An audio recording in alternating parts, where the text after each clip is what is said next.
जय श्री राम दोस्तों, आर्यवर्त रणभूमि में आपका स्वागत है। आप निपुर शर्मा को तो जानते ही होंगे। तो एक न्यूज़ चैनल में निपुर शर्मा ने जो सामने वाला पक्ष था उसने भगवान महादेव का अपमान किया, उसके पक्ष में उन्होंने जवाब दिया। तो उनके जवाब को लेकर भारत में बहुत ज़्यादा जो है नारे लगे, सर तन से जुदा करने के, उनके लिए जान से मारने के बहुत सारे नारे लगे। तो उस समय की परिस्थिति देखकर उनको सुरक्षा प्रदान की गई और बहुत बहुत ज़्यादा जो है लोग सड़कों पर उतर आए थे और उनका एक ही नारा था, गुस्ताखे नबी की एक ही सज़ा, सब तन से जुदा, सर तन से जुदा। उस उन्होंने क्या काम किया, उनकी जो वीडियो थी उस वीडियो पर जो है कन्हैया लाल दर्जी ने कमेंट कर दिया। अब कन्हैया लाल को क्या पता था कि इस पे कमेंट करने के बाद जो है मुझे जो है जान से मार दिया जाएगा। उनकी कमेंट को दो जिहादी उठा लेते हैं। दो जिहादी एक वीडियो शूट करते हैं, वीडियो सोशल मीडिया पर डालते हैं, कन्हैया लाल को जान से मारने की धमकी देते हैं। और वो जान से मारने की धमकी ही नहीं देते, बल्कि कन्हैया लाल को जान से मार देते हैं। अब उनके ऊपर एक मूवी बनती है जिसका नाम होता है उदयपुर फाइल। अच्छा, उदयपुर फाइल मूवी में वही दिखाया जाना था जो उनके साथ हुआ था। लेकिन उदयपुर फाइल मूवी को बैन कराने के लिए जमीयत उलेमाए हिंद अरशद मदनी कहाँ जाते हैं? दिल्ली कोर्ट में चले जाते हैं, हाई कोर्ट में। जो कोर्ट 3 साल से अपराधियों को सजा ना दे सका, वो कोर्ट 3 दिन के अंदर अंदर उस मूवी को बैन कर देता है। तो मेरा बस यही एक मेरे जहन में सवाल था कि आज हमारी ये हालत है तो आने वाले समय कैसा होगा। क्योंकि एक यूपी में झिंगुर बाबा, झांगुर नाम है उसका, झिंगुर है वैसे तो झांगुर बाबा, उसका धर्मांतरण का खेल अलग ही चल रहा है। तो ऐसे न जाने कितने झांगुर बाबा हैं जो धर्मांतरण का खेल रच रहे हैं, चल रहा है, जिनके बारे में हमें जानकारी नहीं है। रात दिन हिंदू बहन बेटियों का जो है बलात्कार होता है, उनके साथ धर्मांतरण होता है, उनके साथ लव जिहाद होता है, उनके साथ न जाने क्या क्या जिहाद होता है। कोई रोटी में थूक रहा है, कोई पानी में थूक रहा है, कोई मूत रहा है, पता नहीं अलग अलग तरीके की मतलब जो है एक दुष्टता जैसी जो प्रवृत्ति भारत के अंदर चल रही है। गवर्नमेंट भी इस चीज को देख रही है, भारत का प्रत्येक व्यक्ति इस चीज को देख रहा है, फिर भी सह रहा है। पता नहीं क्या मजबूरी है ऐसी। दूसरा, पता नहीं हम स्वतंत्र हैं या गुलाम हैं, ये निर्णय ही नहीं हो पा रहा है। क्योंकि जो मूवी हम लोगों के मतलब जो है सत्य को दिखाने के लिए बनाई गई थी, उस मूवी को बैन करा दिया जाता है।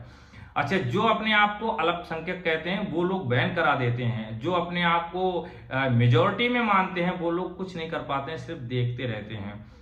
तो अब कैसे क्या होगा ये तो बहुत वैसा विषय है। और मुझे लगता है कि सभी को जब शासन प्रशासन काम करना छोड़ दे या बंद कर दे तो अपनी रक्षा सुरक्षा का जिम्मा मनुष्य को स्वयं ले लेना चाहिए। और मुझे लगता है कहीं ना कहीं व्यक्ति को यति नरसिंहानंद सरस्वती, स्वामी सच्चिदानंद सरस्वती जी की बातों को चरितार्थ करना चाहिए, उनको सुनना चाहिए और उनकी बातों को जो है मानना भी चाहिए। और मुझे लगता है जितने भी वैदिक विद्वान हैं उनकी बातों को गौर से सुनना चाहिए। और जितने भी जो गुरुडम है भारत में, जो बाबा लोग हैं, इनकी बातों को तो बिल्कुल ही नहीं सुनना चाहिए। क्योंकि इनके पास इतना जनबल होने के बावजूद भी भारत में कोई भी चेंजेस नहीं दिखाई देता। क्यों? क्योंकि अगर ये चाहें तो क्या आप आंदोलन नहीं कर सकते? आपके सामने आपकी चीज है उनको बैन कर दिया जाता है, आपके सच्चाई को बैन कर दिया जाता है, आपको बोलने नहीं दिया जाता है, आपको स्वतंत्रता नहीं दी जाती है।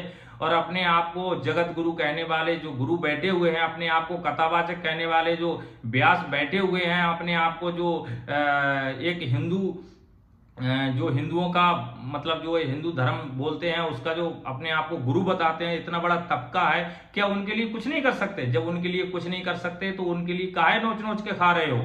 उनके लिए सच्चाई बता क्यों नहीं देते? काल नेमी के रूप में बैठने से कुछ नहीं होगा। बताओ, हर धी भी बहन बेटी जिधर देखो उधर की आज इसके साथ जिहाद हो गया, आज उसके साथ जिहाद हो गया, लव जिहाद हो गया, इसको काट दिया, सूटकेस में बंद कर दिया, इसमें डाल दिया, वो कर दिया, ये कर दिया, सैकड़ों खबरें आ रही हैं। मैं तो ये कहता हूँ सभी भारतवासियों से, मेरी खासकर सनातन के लोगों से यही जो है प्रार्थना है कि स्वयं ही अपने आप को इतना पोषित करो कि स्वयं की रक्षा सुरक्षा कर सको। ये जो चल रहा है ये पार्टियां आपका साथ नहीं देंगी। ये जो सत्ता है ये इस समय प्रॉब्लम को दबा तो सकती है लेकिन प्रॉब्लम को खत्म नहीं कर सकती। हमने वोट इसलिए नहीं दिया था कि प्रॉब्लम को दबा दिया जाए, हमने वोट इसलिए दिया था कि प्रॉब्लम को खत्म किया जाए।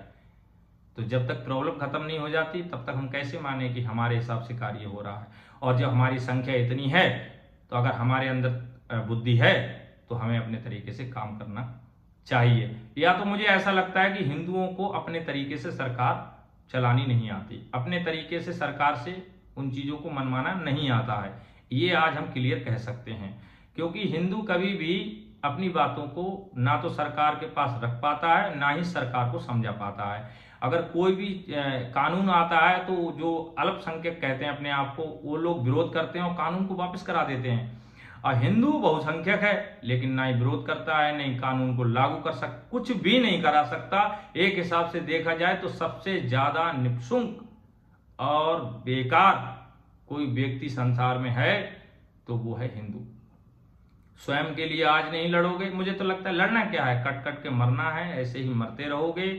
क्योंकि मुझे ऐसा लगता है कि जाति के नाम पर, भाषा नाम पर, राज्यों के नाम पर और न जाने क्या क्या, खुद तो पढ़ना नहीं है, कभी किसी अच्छे आर्ष ग्रंथों को पढ़ना नहीं है, इन बाबाओं के चेले चपाटों के बीच में घूम घूम के तुम्हारी